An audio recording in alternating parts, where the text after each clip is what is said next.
उग्रसेन की पत्नी है पवन रेखा, और एक दिन अकेले घूमने गई। तो घूमने गई तो जंगल में एक ड्रुमलिक नामक दैत्य रहता था। तो उसने पवन रेखा को देखा तो कहा कि बड़ी सुंदर है, तो कहा कि इसके साथ भोग विलास करना चाहिए, लेकिन पहले देख लूं ये किसकी पत्नी है। तो ध्यान लगा के देखा कि उग्रसेन की पत्नी है। सो ड्रुमलिक नामक दैत्य ने उग्रसेन का रूप रख लिया और हाथ पकड़ा पवन रेखा का, आओ प्रिय विहरण करते हैं, विहार करते हैं। तो पवन रेखा धर्मवान थी, उसने कहा सरकार दिन का समय है और दिन के समय में भोग नहीं करना चाहिए। और वास्तव में आजकल के हस्बैंड वाइफ, आजकल के कपल ने केवल शादी का मतलब भोग विलास समझ लिया।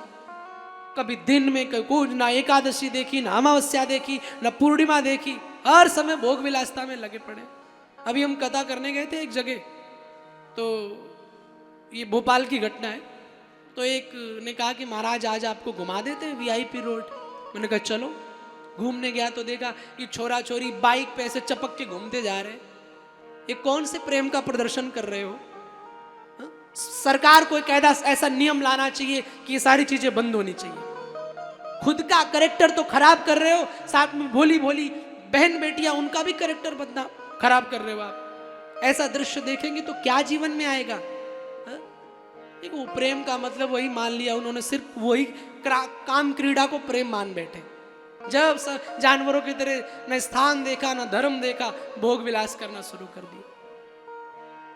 मेरे प्यारे, ये सब जीवन नहीं है। ये तुम जो समय बिता रहे हो ऐसा जीवन, इसे नहीं कहते मानवता, इसे नहीं कहते ह्यूमन पर्सन, इसे नहीं कहते मानव।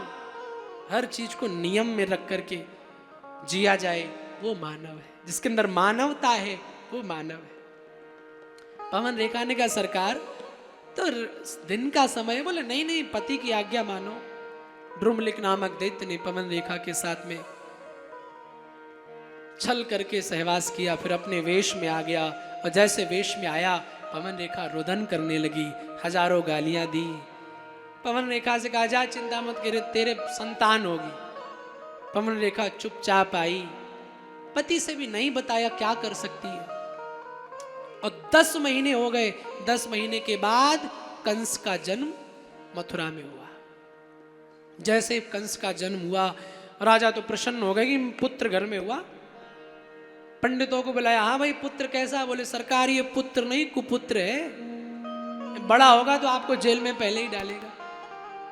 देखिए 100 पुत्र हो कौरव जैसे हो तो नहीं चाहिए। ठाकुर जी एक पुत्र देना और सुपुत्र देना, कुपुत्र मत देना।